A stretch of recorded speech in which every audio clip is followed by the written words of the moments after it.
Welcome back. Now, it was the news story that gripped the world. In 2018, 12 boys and their football coach became trapped in a cave in the Chiang Rai province of Thailand when they went exploring after soccer practice.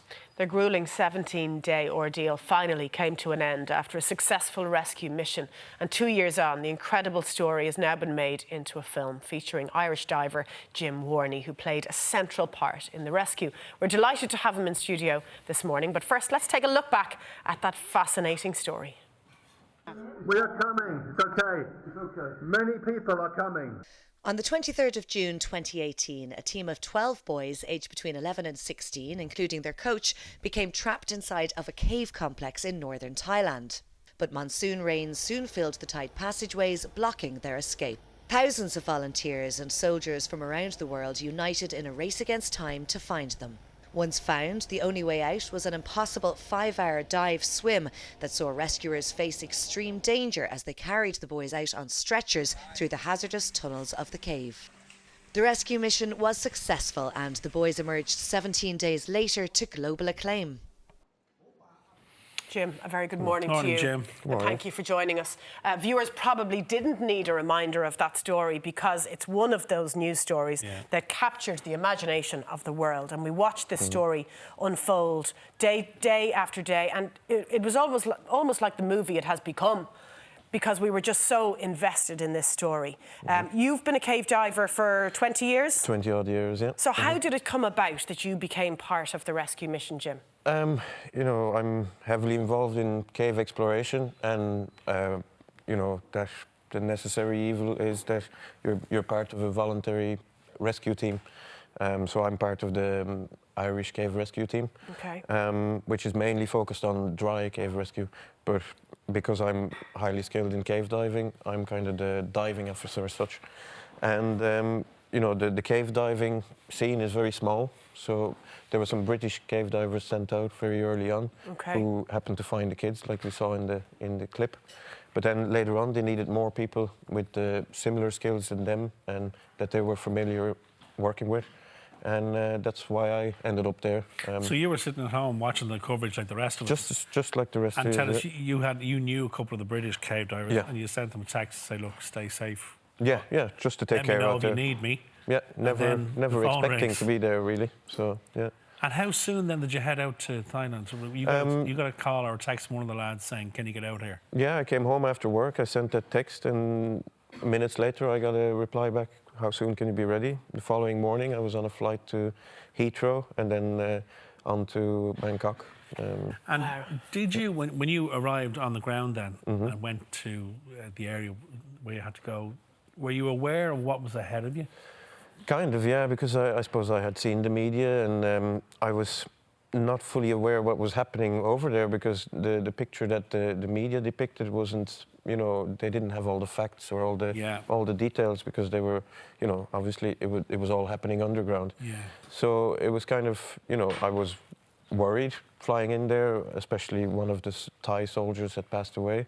Yeah. So I didn't really know what to expect when I was landing on the ground. But then once I got there and I was briefed, I was kind of settled that it was something I could handle, you know. Give us a sense of the situation. You're a cave diver. It's a hobby rather than an occupation, I suppose. Yeah. And then you find yourself in this situation. Now, I feel nauseous even reading these notes. We're looking at a 4-kilometre-long tunnel. Yeah.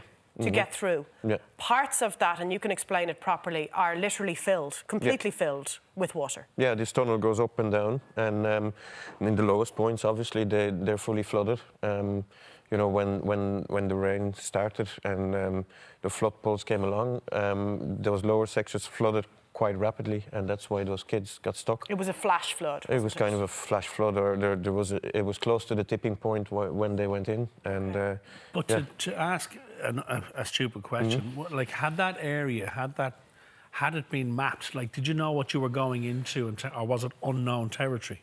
Yeah, the cave was explored extensively by a French team and then a local expat diver from the UK. Yeah. That was exploring the cave in dry season.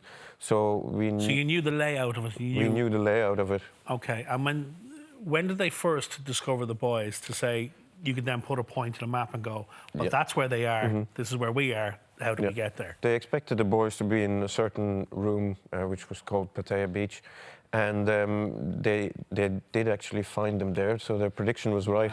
Wow. But it took 10 days of re-exploring the cave, because when the cave is dry, you just walk along, you take your time, take your bearings, you see the walls. But once it's flooded, you can only see, especially in this cave, you could only see half a meter in front of you. So you're kind of bouncing along or using your compass to find your way. And who are you with when you're on this rescue mission, Jim? I was teamed up with another British diver that flew out with me. And the first 2 days I was acting as a support diver. So I was stationed in between flooded sections, helping main divers coming through with the kids. Resupplying them with sedation drugs and making sure they have enough air in their cylinders. And then the third day, I was asked to step forward because there was a fifth boy to come out, and they needed another lead diver. So I was assigned to bring out one of the kids. When you got to that child, what were they in, apart from the physical condition, but were they told what they were going to have to go through to get out? Yeah, they were told an Australian doctor. And sedation was offered. Yes. And administered. Yeah. So an Australian doctor who is also a cave diver was requested also by the British divers to come and administer drugs to the kids to render them fully unconscious. So they were knocked out? Completely. Put on a stretcher? Not even a stretcher. They'd have a life jacket. Right. Their hands and their legs would be tied together, and they would have a full face mask, a bit like a gas mask. So they could remain breathing even when they were So from the unconscious. time that you started your mission to the time the boys were released and the mission was complete, what time frame are we looking at there, Jim? We'd go in the morning around 8 o'clock, and the kids would start coming out at 10, and it would take them the journey would take an hour and a half, 2 hours from where they were all the way out. So it took an hour and a half to do the 4 kilometres back? Yeah. In various stages. All the flooded section was taken care of by the foreign cave diving team. Yeah. And then the last 800 meters to a kilometre. See, you don't talk this up because you're far too humble, but just to give viewers a sense of the scale of this rescue, it involved more than 10,000 people. You're at the forefront of this rescue, including 100 divers, representatives from 100 government agencies, 900 police officers, 2,000 soldiers, and required 10 police helicopters, 7 ambulances, and more than 700 diving cylinders. And I think when you hear those numbers, it's phenomenal. You start to feel the sense of scale. Yeah. Part of this was something like a rescue like this had never happened before in that scale and with those distances. So that was a huge part. But you said that the of enormity of it and what you'd actually accomplished didn't actually hit home with you till about 6 months later. Yeah, well, you're part of this, and you're just in there doing your thing. Yeah, then when you you do come your thing. home and you think about what you've just done. Yeah, What but was you that know, like? you try to park all those emotions in Because in a you're a corner of your father brain, and you yeah. had a son at home while you're rescuing these boys. Yeah. And you checked in with him regularly, I believe. Yeah, we had a good internet connection, so I was able to check in every evening or every morning. But you try to focus on the job at hand. So all the emotions, I suppose, the emotional stuff doesn't have a place or a time at that moment. So how long needs to then, catch up. after you came home, did the idea of a movie get mooted to you or suggested to you? Some people were already on site. There was movie makers literally while it was happening that were trying to piece together a story already. So Really? this story you couldn't make it up for a movie. So that's why it was so attractive to people. And as soon as I came home, the media attention and all those offers started coming in. And then, because you say yourself, Jim, you went from the scary experience of the cave, that's an understatement, to the scary experience of the media attention, the world's media. Yeah, because it's something I have a normal job. I'm just an electrician, so for me, I don't live in the spotlight. So to be you trusted in chose that is not only to do overwhelming. the movie, but you play yourself in the movie. Yeah. And you said in an interview previously that the actual experience of making the movie was scarier than to Yeah, the rescue. throughout the movie, I kind of it's not acting, it's reenacting. Yeah. And it was completely it was awkward and scary to do the real rescue, Yeah. and it was awkward and scary to be on a movie set. So Yeah. that's probably why it comes over so realistic on the movie. But the great thing about the movie, and you I are think, scared. as Anna said, for us, it brings home the scale and the enormity, the amount of people and resources, and the amount of people who put their lives at risk to save these kids. And thankfully, there was a life lost, but thankfully the kids all made it out safely. Yeah.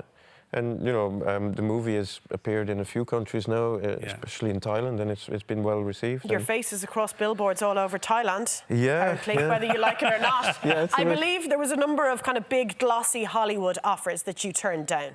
Well, yeah, there was, it's not as if Steven Spielberg comes knocking on your door, but there's various companies that try to buy life rights and stuff, and that's quite, they're quite important offers as well. But Tom Waller, the director, who is half Thai and half Irish, that I signed up with, he was very honest in the beginning, and he really believed in telling a good story from the volunteer perspective. So that's kind of, we formed a natural relationship, and I put my trust in him. The result. Well, congratulations, and thank you for sharing the incredible story. Oh, Jim, we need people like you in the world. We do. Incredible. Thank you. Thank you. Appreciate it.